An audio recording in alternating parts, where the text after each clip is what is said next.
Salutations, respect, and love. I am Scott. You're in the Prog Corner where today we're talking about Guided by Voices and their 42nd album. This is insane.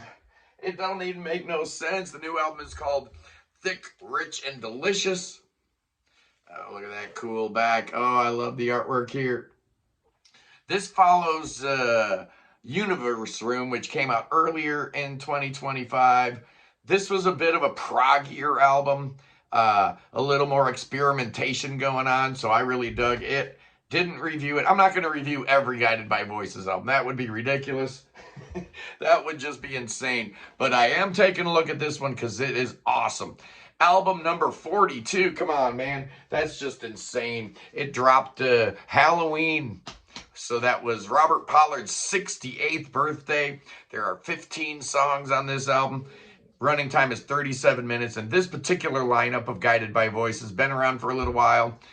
They've dropped 19 albums in the last 10 years. It's just insane. So you've got Robert Pollard in the band on guitar. You got Doug Gillard, Kevin March on drums, Bobby Barrett Jr. on vocals and guitar, and Mark Shue on bass. And of course, it was produced by the great Travis Harrison, who's kind of become the sixth member of the band. He's produced all these current Guided by Voices records. Just phenomenal. Let's take a look at these songs, because that's what Guided by Voices is all about, right? It's the songs. And this one here's a little bit more of a stripped down album, like I was saying. Not quite as experimental. Not, you don't have those like different suites and stuff like that going on. But what you do have are 15 great songs, pretty much recorded live in the studio. Kicks off with the 80-second song called Babies and Gentlemen. It's a bunch of distorted guitar and Bob with his oohs and ahs in the background. Some real subtle keyboard work in the background. You're in the key of D, and it's a real cool opener that leads you to the first single, which is just amazing. You can't go back to Oxford, Talawanda. One of Bob's perfect pop songs. I absolutely love it. It's in the key of G. Of course it is. It's jangly. It's memorable. It's hooky. It's fantastic. Next up is Phantasmagoric Upstarts. Almost 3 minutes long. A little bit more of a mid-tempo rocker, kind of a sludgy kind of sounding guitar. You're in the key of G here. Bob's voice sounds great throughout this album, but particularly on this song, I think he sounds terrific, hearkening maybe a little bit of his inner Robin Zander. Lucy's World is next, very pretty track in D, a very cool guitar figure, and I'm reminded of The Who on this song for some reason, definitely sounding like The Who. Next up is Our Man Syracuse. Definitely getting a big star vibe off of this, but with more dissonance than they ever came up with. You're in the key of E here, and it's the reason why he came. Bob sings that over and over, then finally the final time. It's the reason why he came the long way around. I don't even know what that means. Next up is Mother John. This is a little disturbing song. Kind of an impressionistic track, kind of a come down track in D. But those lyrics are just bizarre, man. Mother John's putting his junk in places it ought not be in his cereal. And Bob's like, well, thank God you didn't put it in your coffee. Little weird. Leads you into the instrumental called Dance of the Picnic Ants. I think that was supposed to be the title of a Guided by Voices album at one time. I forget. Real sprightly, cool groove in A. You got wood blocks and some clanky instrumentation going on in the background. Very percussive, very cool. Next up is Xeno Urban. Some people might have a bit of a problem with this song because the lyrics are a bit repetitive. It's a mid-tempo stomper in the key of E, and I kind of dig it. I especially like the last minute when it comes down to just Bob and an acoustic guitar. Very cool. Who is Xeno Urban? Is it Urban Meyer?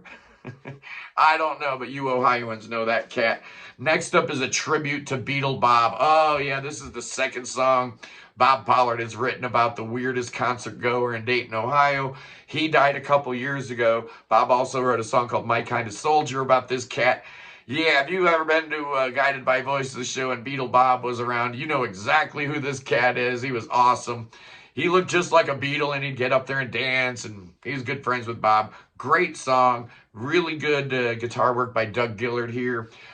Next track was written by Bob Pollard and Mitch Mitchell, who was in Guided by Voices for about a half a second. Real good up-tempo tune. This one's also in D. Kevin's just killing it here. Kevin March is absolutely phenomenal here. And then you get this weird breakdown, this snare drum breakdown. I've never heard anything like it. It's really, really cool. Next track is called Siren, and it's a little bit of a divergence in that you're in a minor key here.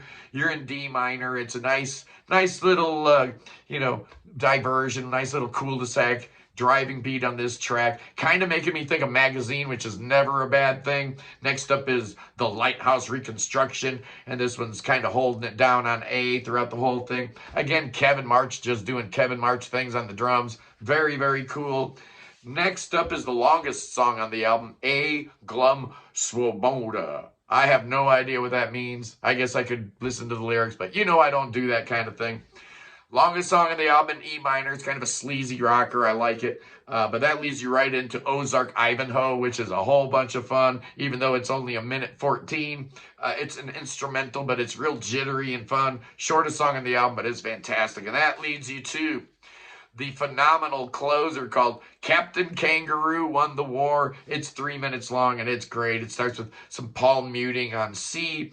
Excellent use of older material here. Throughout the album, I guess a lot of these songs were older songs that were reworked, songs that might have been on the suitcases or, on Bob's cassettes that he had squirreled away. It's an excellent closer. Bob's really good about song sequencing, and this album is no different. It's sequenced really, really nice in that you've got a good flow from start to finish. And like I said, not as much experimentation here as on other Guided by Voices records. So I know a lot of the lo-fi crowd will probably prefer this over records like Surrender Your Poppy Field or Space Gun. But whatever, man. Anytime Robert Pollard and his freaks from Dayton decide to put out a new album, I'm all ears. So what is my score for the new Guided by Voices record, you ask? Well, I'm glad you asked. I've got the answer. I'm going to give this puppy an 8.5. I think it's a solid record. I would like a little bit more prog in there, a little more prog experimentation, but I know how Robert Pollard does with his albums. I guarantee the next one will have a whole bunch of different stuff going on. That's just how he is. That's how he rolls. But I love Guided by Voices. I love you guys. Peace in the Middle East. Free Tibet. Free your mind. Free beer. Free Willie. And God save King Chucky.